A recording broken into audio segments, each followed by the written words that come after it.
ऐसे मन में सोच ही रहे थे कि तब तक केला ने आके बता दिया, महाराज सावधान हो जाए, आपको श्राप हो गया है, आज के 7वें दिन आपको तक्षक काटेगा।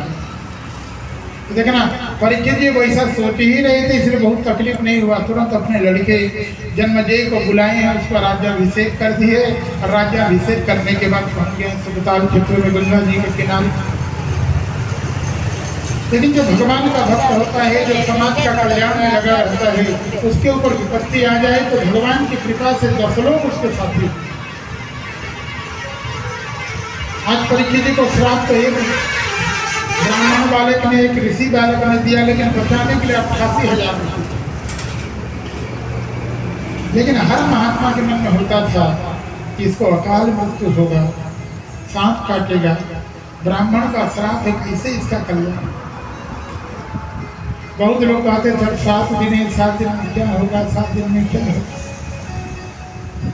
परीक्षित जी ने कहा हाय हाय ना कर, अरे कम से कम 7 दिन जो आया इसका सदुपयोग तो कर लीजिए। महाराज आप हमको ऐसी कथा सुनाइए जिस कथा के द्वारा भगवान के भक्तों से मुझे प्रेम हो। ऐसी भगवान की कथा सुनाइए जिस कथा को सुनते सुनते मेरे में किसी प्रकार का ईर्ष्या द्वेष का भावना चला जाए, काम क्रोध लोभ मोह मत्सर मेरा मिट जाए मेरे जीवन में।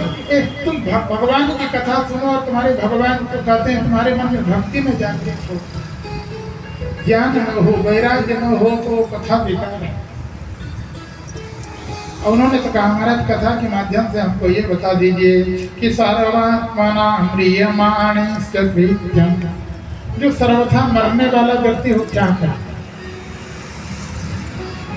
इस प्रश्न के उत्तर में इतने महात्मा थे लेकिन कोई बोला नहीं।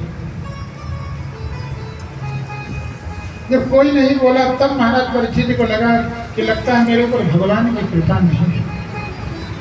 अरे ऐसे महात्मा हैं कि एक एक महात्मा संसार का कल्याण कर दे।